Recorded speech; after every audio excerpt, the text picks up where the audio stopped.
Hi, I'm Jason. It's week 7, day 45 of my full-time chronic pain rehabilitation journey. Today I'm going to talk about a harsh reality. No one is going to save you. I promise this is not a downer, even though it sounds like one. Just a reminder that at the very end of the video, I'm going to give you an important tip that I've learned through my chronic pain rehabilitation journey, so please stick around to see it. But first, a status update. I had an energy surge. Today I don't know where it came from, but I could just tell when I got in the pool, I had tons of energy, and so I spent it. And I hit an all-time best, a personal record that's unmatched in my life. I've never swam this much at any point in my life. I swam 30 consecutive freestyle laps. This is a huge milestone for me, and 38 consecutive minutes in the pool. So hooray for me. I'm almost in tears because I can't believe it happened. And it's such a blessing to me. I didn't think I would get this far, but it's a miracle. It's just a miracle. And speaking of emoting, I attended my chronic pain coping group last night. And at the very beginning, they had us do a quick meditation. And when I let myself relax, I just felt tears flowing down my face. And it was because I realized I let myself feel the effect of leaving the group. I know at some point I'm not going to be there anymore. I'm not going to need it anymore. I'm not changing anything now. I don't want to, upset the apple cart in any way. But at some point I'll be leaving them, and that made me sad. But there was another thing that made me sad as I went through the group. I was looking at their eyes, and they have what I describe as pain eyes, which are, they lack a spark for life.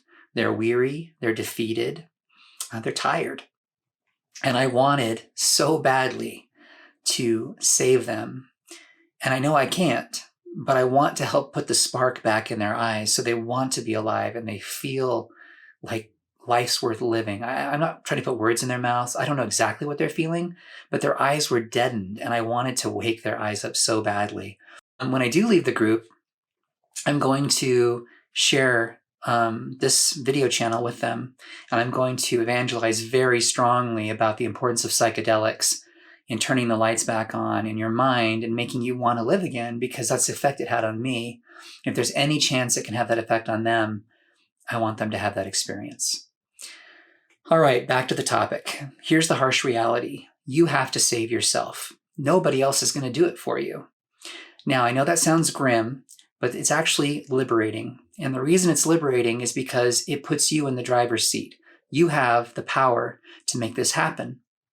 And something else that softens this harsh reality is the realization that you're not alone.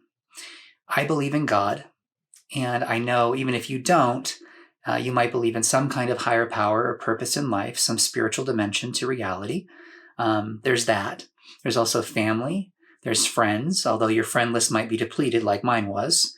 And there are resources and people online like me that want to help you. You're not alone. There are also providers. Self-help content abounds in our day and age. In fact, it's just hard to figure out which one to pick, but it's there. There are spiritual resources available to you if you're part of a spiritual community. There are lots of things that you can leverage in this fight for your life. And so I don't want you to feel alone, because you're not. But the harsh reality, the harsh part of it is you have to do it. But again, it's liberating because it puts you in the driver's seat. You have more power than you think you do. I have a couple of analogies here to kind of drive this point home. One is a war analogy. So in the fight for your life, you're the general. You're the one calling the shots, but you're not all the resources involved in the fight. Everything other than you is kind of like the resources the pieces on a risk board, for example, that you move around. But you have to take control of your army, in essence. And if you need to coordinate with various providers, that's up to you. The providers are resources available to you to fight. But you're the one who has to go contact them. You're the one that has to tell them all the relevant details so they can provide you the information you need to get better. So it is up to you. No one's going to come into your house and drag you out of bed and make you want to live again. That's just not going to happen. But some people can help motivate you to at least take that initial step of waking up. And that's what I want to do for my chronic pain coping group. And I can't say this enough. Psychedelics are the way to wake up your brain. It's not the only way, but it is a very effective, very direct, very short time frame mechanism for doing that.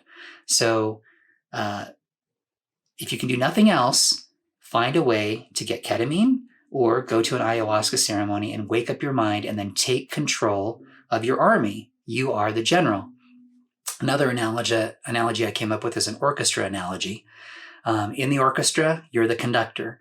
The instruments, each instrument is a different resource that you can coordinate in your self-care. And if you bring it all together, it can make a beautiful sound, a beautiful melody, some beautiful music. But anyway, I hope these are just helpful as like learning instruments. You can understand your role and what you need to be doing in the fight for your life. All right, now for that tip I promised. So with resistance training, this is pretty much true of any kind of training. You go slow, but the reason you go slow isn't just to protect the part of you that's injured, it's to protect everything else around it that's debilitated. So if I were to, my legs are fine, I'm going to go squat 400 pounds right out of the gate, chances are I'm going to strain something somewhere else, right? Because my whole body is not back up to the level that it needs to be.